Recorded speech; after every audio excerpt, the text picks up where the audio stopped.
여러분들한테 좀 관심을 갖고 들어주셨으면 좋겠다 하는 것은 우리가 독일 통일을 정확하게 이해하고 있는 게 아닌 겁니다. 여러분 여기 계신 분들은 다들 브란트의 동방정책, 화해협력정책이 독일 통일의 원동력이 됐다 이렇게 생각하실 겁니다. 그러나 그렇기 때문에 그걸 그렇게 잘못 알고 있었기 때문에 이제까지 우리나라의 통일정책과 대북정책, 화해를 겪게 되고 통일교육도 지금 엉망이 되지 않나 하는 생각이 듭니다. 그래서 오늘 다른 분들 말씀 안 하는 거에서 그 부분에 가서 좀 상세하게 말씀드리도록 하겠습니다. 또 김동영 소장님께서는 뭐 여러 가지 상세하게 말씀드렸습니다. 참 많이 배웠습니다. 근데 제가 독일 통일 직전 1개월 전에 독일에 가서 3년 동안 독일 통일 현장에서 3년 동안 독일 현장을 지켜봤습니다. 그래서 제가 폴 수상 제외해놓고는 독일 통일을 관여했던 중요 인사들 대부분 다 만나봤습니다. 그런데 그러면서 제가 한국에 돌아와서 한국 사람들이 독일 통일에 대해서 어떻게 이해하고 있느냐 하는 것들을 많이 봤습니다. 그런데 지금까지 30년 지났는데 아직까지 우리 독일 통일에 대해서 정확하게 이해하지 못하고 있습니다. 그래서 그런 말씀 좀 드리겠습니다. 또 김동문 소장님 비교적 독일의 통일 교육에 대해서 긍정적으로 평가를 하셨는데 저는 그렇게 생각하지 않습니다. 몇 가지 그 사례를 들어서 드리겠습니다. 오늘은 학교 교육이라는 것이 학생들이 젊은이들의 의식에 미치는 영향이 그렇게 크지 않습니다. 그래서 뭐 그런 것도 있지만 독일 통일 교육도 명확하게 한계가 있었다는 말씀을 좀 드리고 싶고요. 그 다음에 독일에서는 아까 김 소장님도 말씀하셨지만 독일에서는 사실 통일 교육을 거의 하지 않습니다. 그러니까 통일이라는 것은 통일이라는 얘기를 입 밖에 꺼내는 것은 바로 나치의 망령을 불러오는 거다 이렇게 생각하기 때문에 책임 있는 정치인 입에서 통일이란 말이 절대 나와서는 안 되는 금기였었습니다. 그리고 통일될 가능성도 없고요. 그리고 독일의 그 정치교육이라고 그러면 정치교육 들어야 통일교육을 했다고 그러는데 그냥 정치교육만 하고 통일교육은 거의 하지 않았습니다. 그러다 보니 정치교육 중심으로 하다 보니까 결국은 민주시민교육, 나치의 망령을 다시 이렇게 불러오지 않는 그런 시민교육하는 데 중점되었기 때문에 통일교육은 비교적 그 포션이 약했다고 생각이 됩니다. 그래서 독일의 많은 분들이 보니까 이 독일 통일에 대해서 독일 정치 교육에 대해서 우리나라에서 연구가 참 많습니다. 그런데 그걸 제가 많이 읽어봤는데 독일의 사례가 우리 통일 교육의 큰 참고는 되지 않지 않겠느냐 하는 생각이 들었습니다. 그래서 홍문조 교수님 아까 얘기한 대로 독도 얘기하고 통일 교육 얘기하는 것처럼 감명을 받았고 또 한 가지 그 북한의 핵 개발에도 불구하고 북한을 협력 지원 대상으로 하는 것 이건 우리 정말 쓸모 있는 바보를 만드는 거다 하는 얘기 또 그 다음에 북한의 무력 적화 기도에 대한 언급이 없이 평화만 중요시하는 듯한 통일 교육의 문제 정치적한 아주 전 공감하고 적절한 시절이라고 생각합니다. 오늘 두 분의 발표에 대한 코멘트는 이 정도로 마치고요. 서독의 통일 교육이 과연 성공적이었나 또 우리가 배울 점이 뭐냐 하는 데 대해서 간단히 말씀드리겠습니다. 국내에서는 독일 통일 교육에 대한 연구가 아주 활발한 편입니다.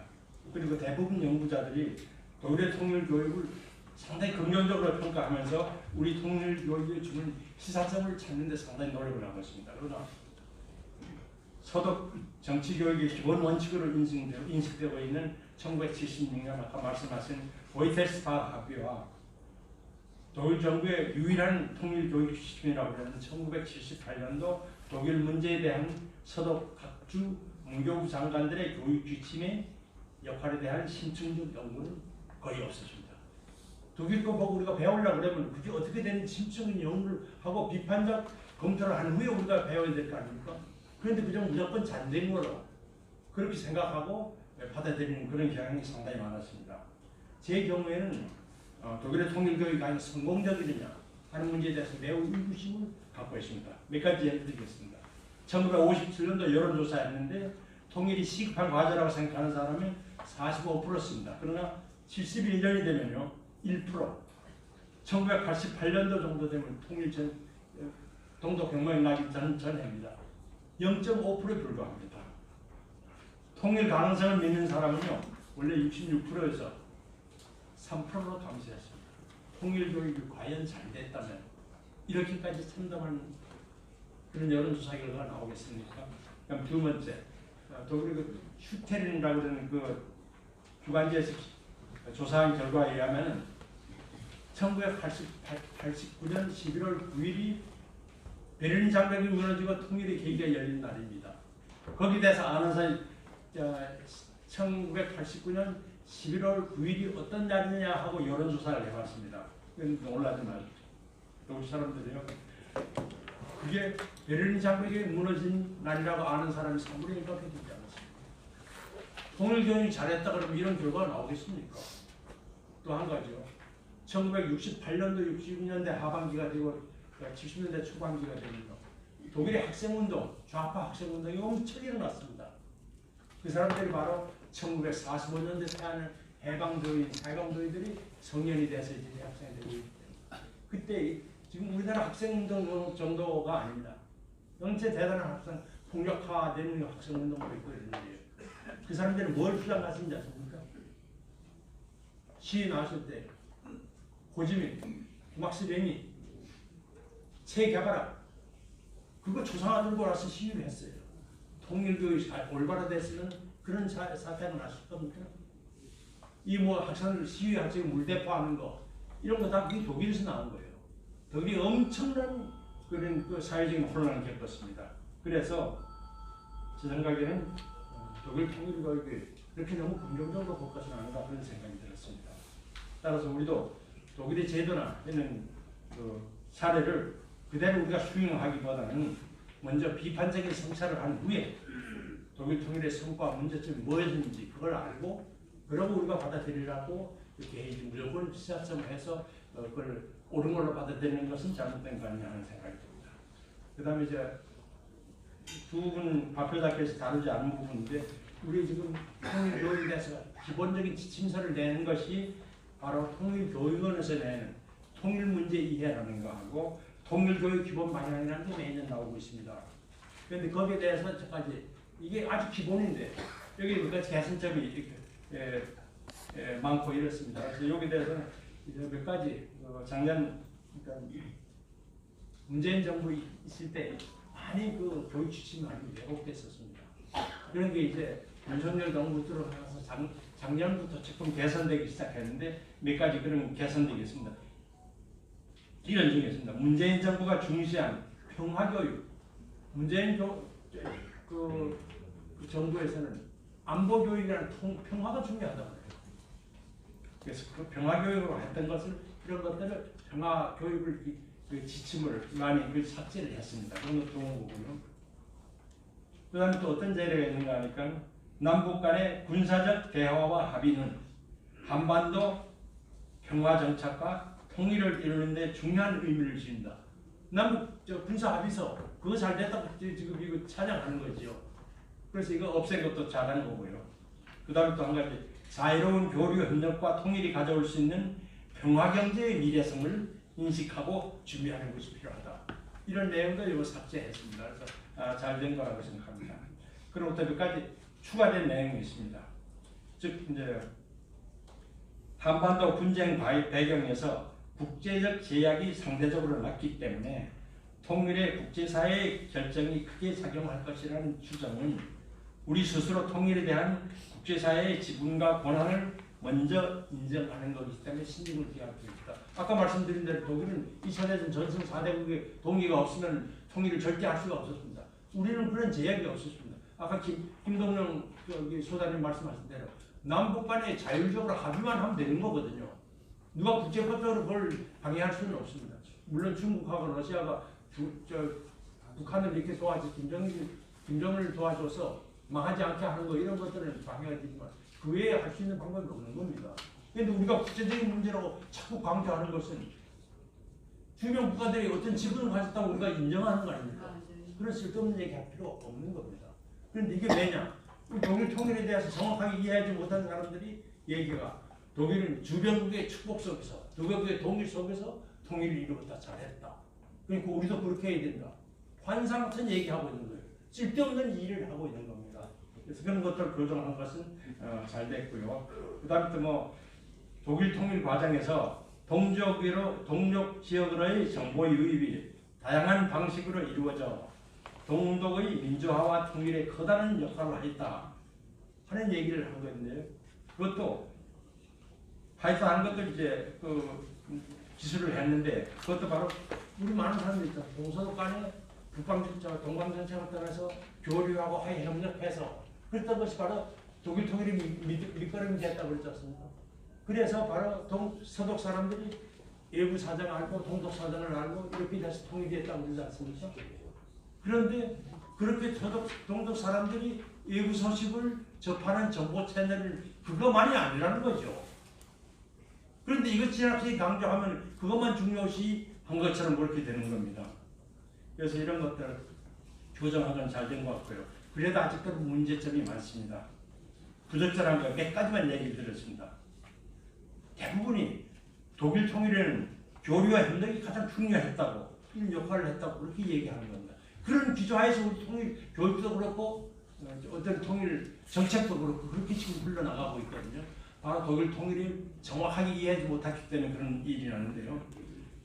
여기 부탁 보면 이 통일 교육 기본 방침하고 통일 문제 이해 보면요. 독일 통일에는 교류 협력이 중요한 역할을 했다는 얘기가 끝없이 나옵니다. 교류 협력이 그렇게 중요한 역할을 한 게 아닙니다. 독일 통일에서. 오히려 그렇게 되면 독일 통일을 가능케 한 가장 중요한 요인은 바로 서독이 서방에 편입해서 안보를 튼튼히 하고 경제 발전을 이루어 서독을 동독 주민들의 동경 대상으로 만든 것이 이것이 바로 독일 통일의 원동력이 된 거죠. 그런데 교류 협력의 역할만 강조하면은 그럼 엉뚱한 우리 교훈을 얻는 것이 되는 것입니다. 또 여기 통일교육원에서 이렇게 나온 거 보면 서독이 정치교육을 통해 통일을 달성할 수 있었듯이 우리도 통일교육을 활성화하는 것이 중요하다. 무슨 정치교육을 통해서 통일을 이렇게 달성할 수 있었습니까? 말도 안 되는 얘기하고 있죠. 통일교육원에서 통일교육원의 역할이 중요하다는 걸 강조하기 위한 거지 말도 안 되는 얘기하고 있는 거죠. 통일교육에 성과도 없었고 그런 건데 그렇습니다. 그래서 이런 것들을 이제 앞으로 시정했으면 좋겠고요. 그 다음에 통일교육 기본 방향 중에서도 부적절한 내용들이 있습니다. 바로 통일은 민족 문제이자 국제 문제이며 분단의 해소와 통일을 위해서는 남북한 당사자의 노력과 함께 주변국들의 이해와 협력이 필요하다. 아까 그 얘기입니다. 이해와 협력이 무슨 필요하면 필요해요. 우리가 남북 간에 합의하면 밀고 나가면 되는 것이지. 그렇게 축복 속에 하는 게 좋죠. 그게 쉽습니까? 대가를 바라죠. 지분을 요구할 거 아닙니까? 우리가 환상적인 지금 무슨 유토피아 같은 얘기하고 있는 거예요. 쓸데없이. 그럼 또 다음 가지 몇 가지 부적절한 거 이것도 간단히 아주 많은 신다. 그런데 몇 가지만 얘기해 드리겠습니다. 통일은 점진적이고 단계적인 방식으로 이루어져야 한다. 이게 맞는 겁니까? 갑자기 통일 기회 오면 하는 것이죠. 그 다음에 남북 관계는 기존의 남북 합의를 존중하는 방식으로 발전되어야 한다. 북한이 지키지 않는데 우리 그걸 지켜야 되는 얘기입니까? 말도 안 되는 쓸데없는 얘기들 이렇게 하고 있는 거거든요. 그럼 남북 관계 발전을 위해서는 화해 협력과 평화 정착을 위한 노력이 필요하다. 그런 게 아니죠. 남북 관계 발전과 평화 정착을 위해서는 남북 관계 발전과 통일을 위해서는 북한의 핵 포기와 북한의 민주화가 선행되어야 된다. 이렇게 얘기하는 거 옳은 거 아닙니까? 맞습니다. 박수. 그러면서 통일 그 문제 이해해서 통일의 무슨 이렇게 이점 이런 것들을 설명하는데 보면 너무 추상적으로 됐어요. 한번 읽어볼까요? 이 통일의 이점을 얘기하는 구절입니다. 통일은 분단으로 인한 고통을 해소하고 개개인이 다양한 분야에서 더 넓은 선택의 기회와 보다 자유롭고 풍요로운 삶을 누릴 수 있는 기회를 제공한다에 되어 있습니다. 여러분 이게 통일 후의 모습이 이점이 우리 머리에 떠오릅니까? 안 떠오르잖아요. 추상적이잖아요. 그러지 말고 통일이 되면 전쟁의 공포에서 해방되고 이산가족 문제 해결되고 군사비 절감이 가능해지고 남북 갈등, 남남 갈등이 해소가 될 수 있고 철도 고속도로 연결해서 대륙 진출도 가능해지다. 이래야지 무슨 통일에 대한 젊은이라든가 저기 머리 들어오지. 이건 무슨 뭡니까 뭐 넓은 선택의 기회와 보다 자유로운 충분 말도 안 되는 소리죠 이거. 언어라는 것이 어떤 의미를 전달할 수 있어야 될 거 아닙니까? 이런 얘기를 하면 우리 머리에 떠올라야 될 거 아니에요. 안 떠오르잖아요. 그래서 이런 것들 좀 했으면 좋겠다. 그리고 마지막으로 제가 브란트의 동방정책이 독일 통일에 어떤 기여가 했는지에 대해서 좀 진지하게 말씀드리겠습니다. 이제까지 우리는 브란트의 동방정책, 접근을 통한 변화 정책이라는 거죠. 독일 통일의 원동력이 되었다고 생각해서 북한과 서둘러서 남북 기본합의서를 체결하고 한반도 비핵화 선언에 합의했습니다. 그리고 3조 원이 넘는 경제 지원을 했지만 북한 핵을 밟지도 못하고 남북 관계는 최악의 상태에 도달하고 있습니다. 이렇게 된 데는 우리가 독일 통일 잘못 이해한 것이 중요한 원인이라고 생각합니다. 첫째, 우리는 브란트의 동방정책이 독일 통일에 미친 영향을 과대평가했습니다.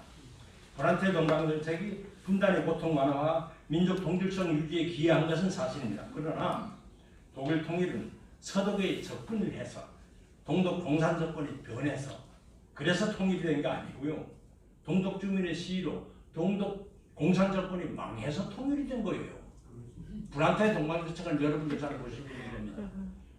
접근을 하면 변한다 그런 게 누구한테 접근해서 누가 변한다는 얘기인지 아십니까? 우리 생각하면 동독 주민들한테 잘해주기 위해서 접근을 해서 동독 주민들이 변해서 통일이 온다고 그 얘기 아니에요. 브란트가 생각하는 거 그게 아니에요. 동독 지도부하고 한테 접근을 해서 그러면 동독 지도부가 변해서 통일된다는 얘기예요. 말도 안 되는 얘기 한 사람 아닙니까? 브란트는 동방정책의 독일 통일의 최대의 패배자라고 얘기를 해요. 독일 3인당은. 그리고 콜 총리가 독일 통일을 이루었는데 콜 총리는 바로 기민당, 기독교 민주당은 바로 통일을 이루는 정당. 콜 총리는 통일은 총리로 이렇게 합니다. 빌리 브란트가 통일을 이뤘다는 얘기 독일 사람들 한번 해보십시오. 독일 사람들 웃지요. 그런데 우리는 아직도 지금 3년이 되는데도 아직도 그거 모르고 지금 통일 정책 만들고 있습니다. 둘째로 우리는 브란트의 동방정책 이후 동서독 간의 교류 협력 증진이 독일 통일에 미친 영향도 과대평가했습니다. 왜냐하면 브란트의 동방정책이 아니었어도 동독 주민들이 서독 사정 등 외부 정보에 접할 수 있는 여러 기회는 채널이 여러 가지가 있었습니다. 또 동독 평화혁명이 그렇다고 그럴 것 같으면 예를 들어서 브란트의 동방정책을 통해서 이렇게 정보가 유입돼서 통일이 됐다 그러면 서폴란드, 서헝가리, 서체코가 없었던 그런 나라들은 천천히 뭐랄까 탈공산화 혁명을 해야 될 거 아닙니까? 이런 나라들이 훨씬 동독보다 빨리 탈공산화 혁명에 성공을 했습니다. 그럼 뭐냐? 교류혁명을 통해서 정보 유입됐다는 거. 그것이 바로 통일에 미친 영향이 매우 제한적이라는 얘기죠. 우리는 그것도 생각 안 하고 있습니다.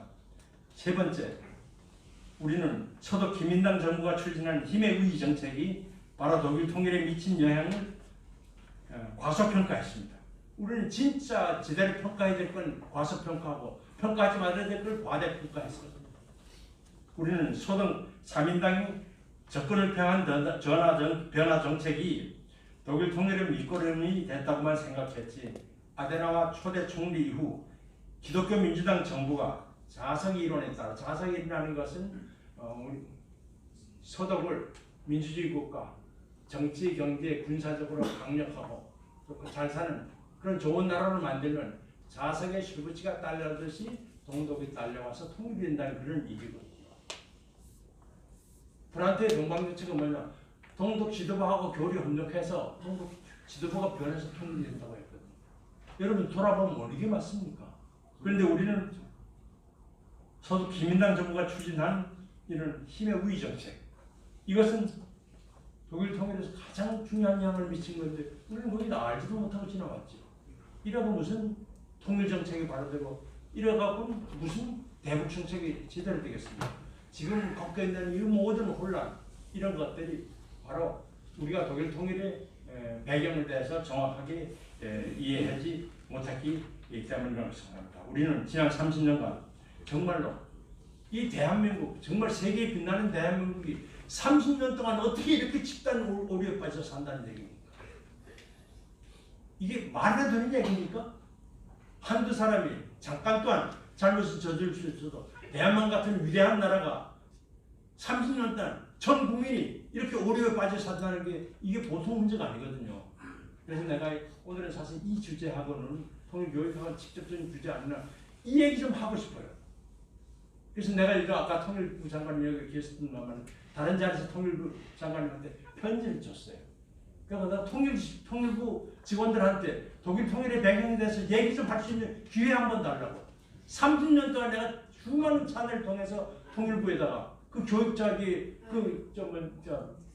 한번 그 강연 좀 하게 해달라고 그러는데 그걸 안 해줘요. 그래서 요번 우리 김 장관님이 드디어 저한테 기회를 줬습니다.